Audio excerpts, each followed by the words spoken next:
This video is just a hypothesis, so I could be wrong. I have notes. I don't usually take notes, but the title of the video kind of gives away what I'm thinking in this. Why Goldners' program works so well. Now, it doesn't give out why I think that. I don't usually take notes, but I really needed notes in this video. And my hypothesis is basically the reason that her program works is not the macronutrients, it's the micronutrients. And the reason I'm saying this is because I've kind of been my own experiment over the last 2 months. So right before I came out to New York, I bought this men's multivitamin, which I don't usually do, but I had seen Christopher Walker talking about micronutrients, which is what got me into the taking salt and adding potassium chloride and adding bicarbonate and different things that I do in the morning, sometimes at night. I've always done, since 2015, some form of magnesium. Here's the issue is with the micronutrients, it's really hard to prove that you are deficient in something because your blood is going to have the right amount mostly in it for the most part. You know, like there's sometimes it's not going to, but for the most part, it's going to have the right amount of vitamin A through whatever in it, and everything is going to look normal, but it might not be in your body. So it's kind of like having a storage warehouse and you got a retail end of it, and the only thing that you see is a retail end of it, and the retail end is really well stocked. It's got everything in stock exactly how it needs to. The shelves are completely full, but the warehouse end of it is completely empty. It doesn't have enough, and so it's pulling it from something else. It might be pulling it from your bones, it might be pulling it from other tissue. It's getting rid of that tissue. And like to have osteoporosis, you can have a good 80% from what I've read and from what doctors have told me of your bone missing before you even know that you've got fragile bones. So it can really go a long way. So I wanted to talk about that in this video. So my hypothesis, the more you exercise, the more strain you put on your vitamin and mineral in the body. Even if you're starving yourself, you're gonna also put a strain on that. Then you drink a lot more water, and then you flush out your electrolytes. So all your micronutrients are either getting flushed out because you're drinking so much. I mean, when I was a kid, I never saw people walking around with water bottles, drinking water, trying to get their urine clear, and being so obsessed with drinking.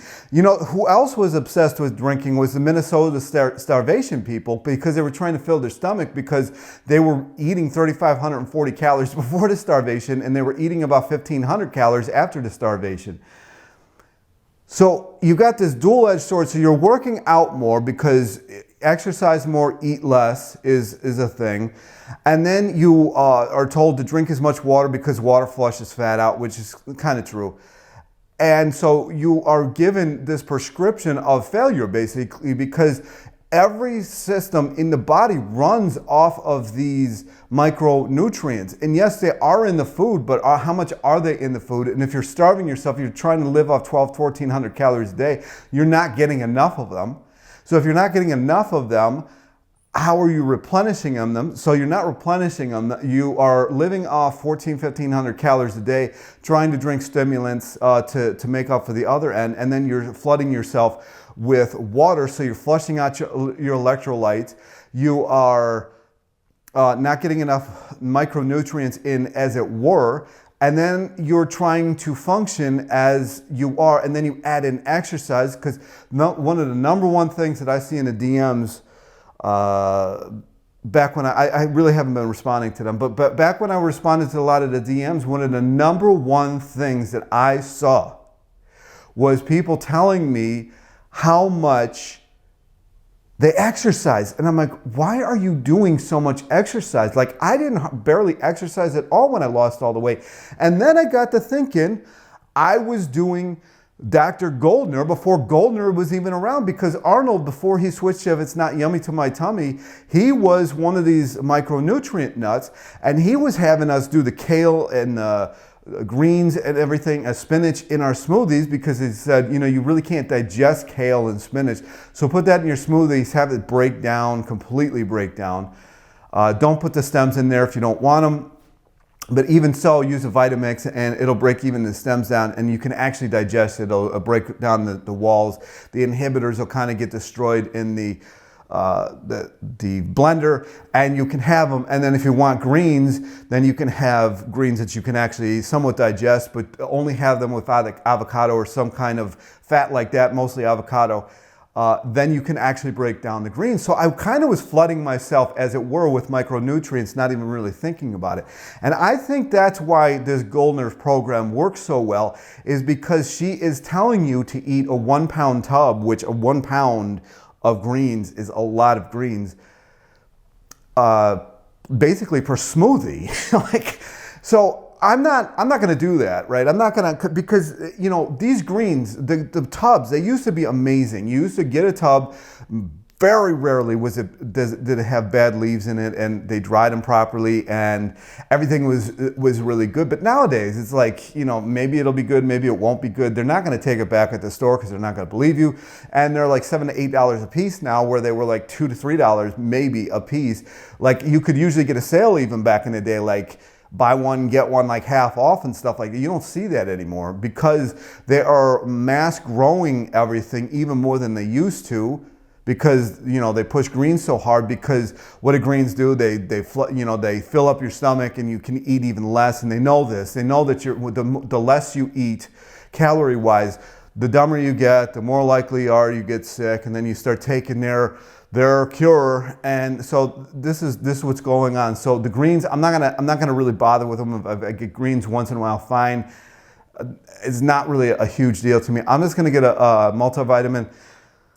At least I know the concentration of everything in a multivitamin. I don't know what's in these greens anymore. They're growing them so fast. Yeah, they're organic if you get the organic ones, but is the soil actually good? Probably not. You know, so I think that's why it works so well. Okay, and then I wrote down the body is searching for vitamins and minerals and carbohydrates. This is what it's looking for.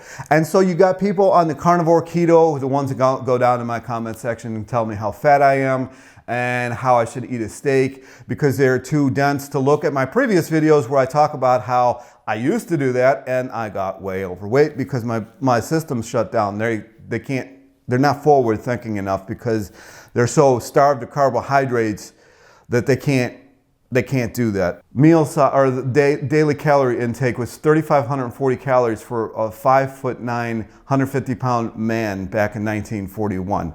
And here's the thing. People didn't really exercise back in the day either. They didn't over-exercise themselves. Yeah, a lot of people had physical jobs, but they had an 8-hour job because of unions. The reason we celebrate Labor Day in America is because an 8-hour day was a thing by 1941. You know, ask Jimmy Hoffa about that. And so an 8-hour workday was a thing. No matter how physical it was, an 8-hour workday was a thing. So no, they weren't as busy, or they weren't as busybody as we are now. They didn't have all this stuff. You know, they had books and they had radio. Like they sat down and listened to the radio at night. Everybody sat down. And this is where programming comes in. Literally, things on the TV and things on the radio are called program. It's because it's programming you to think a certain way. But these people were not exercising for the most part, unless you were on a sports team. And even then, you had a regular job and you were on a sports team. So you weren't exercising. It wasn't your entire day. And then I wrote down food mass produced doesn't have the vitamins and minerals we use to get. One of the reasons I know this is one of the things I used to do is I used to work at a post office, a couple of post offices in not terribly rural, but somewhat rural areas just northwest of Philly. And I used to get in the samples to go either to Ohio or Penn State to get tested to see what was in them. And they were always deficient. They were always having to add everything back into the soil. And sometimes they couldn't make the mark. And then I wrote down, then we don't even eat enough. So everybody's told to over-exercise and to have 1,200, 1,400 calories a day. Basically the amount of calories that is recommended to a toddler, a fully grown man is supposed to have somehow, and survive and not drink a bunch of coffee and try to survive off coffee. And then all of a sudden he's binging and can't figure out why. wife makes a cake, eats the entire thing, and gets yelled at for it, right? But nobody can figure out why. The whole cycle is absolutely ridiculous.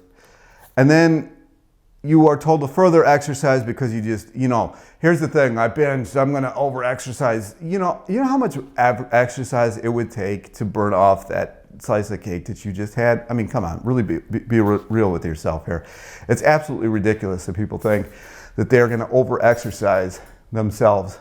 They think they're going to over exercise or, exercise out the calories that they ate. It's ridiculous. And then I wrote down, so now the body breaks down areas that have what is needed, mostly bones. So that you're going to start breaking down the minerals and the vitamins in your body, and you're going to start metabolizing them to get out what your body needs in the blood system to keep you alive. And so people, here's the thing, so people will they'll be on the carnivore, keto, whatever, starving themselves, and then they go work out. Well, the body uses carbohydrates to fuel the exercise and to build the muscle, but you just starved yourself all the carbohydrates.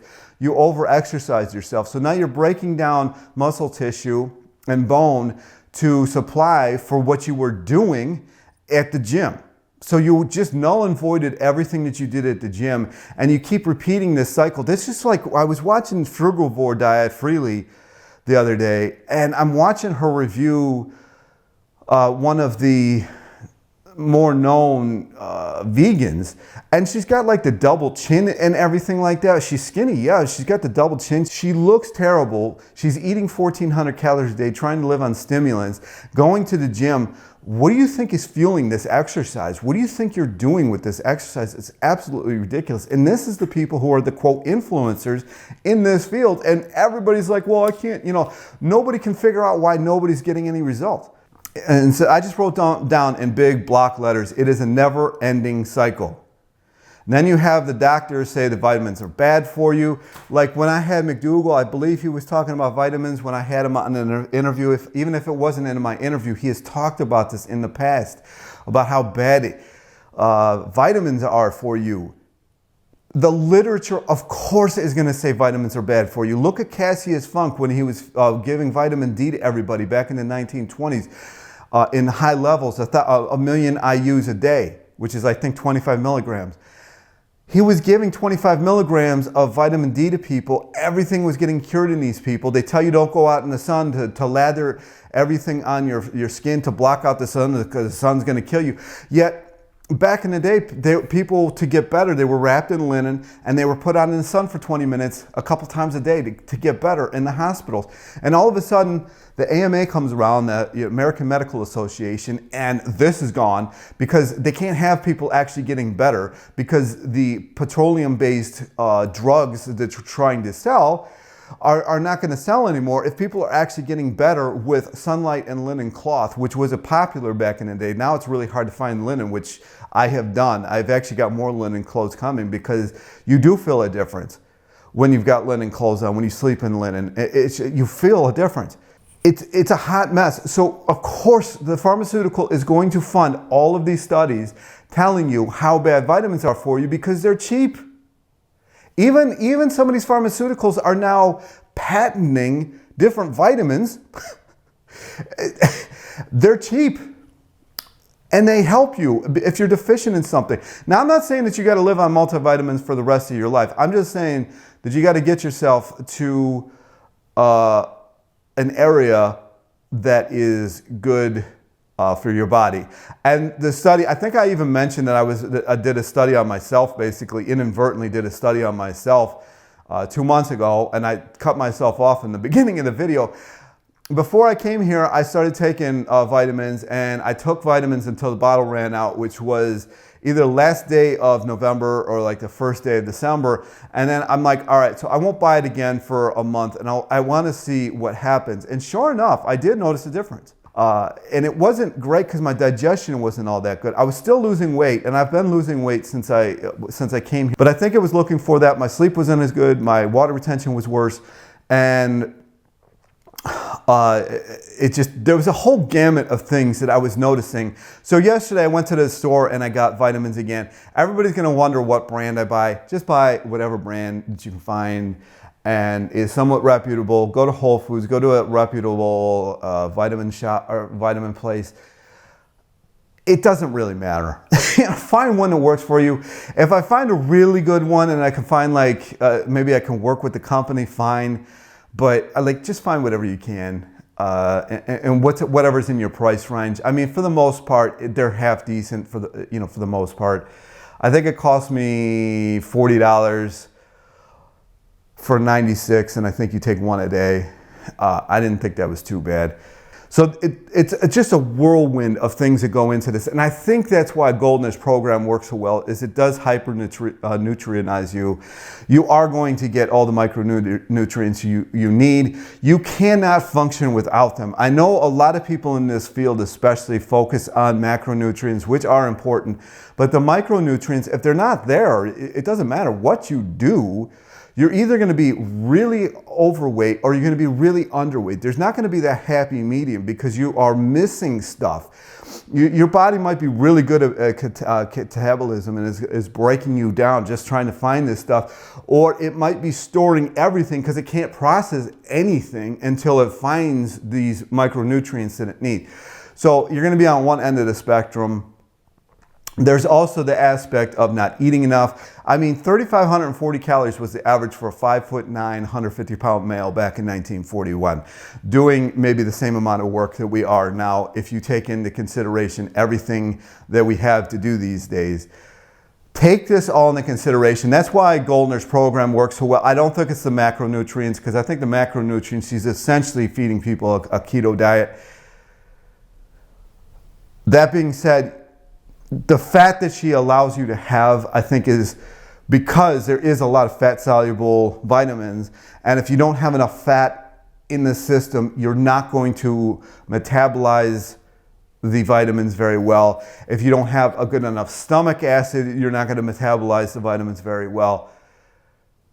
There's a lot that goes into the body. There's a lot that goes into the body. And we didn't used to have to think about it all that much because we weren't scared of salt. We weren't scared of fat, we weren't scared of protein, we weren't scared of carbohydrates, we weren't scared of sugar, we weren't scared of,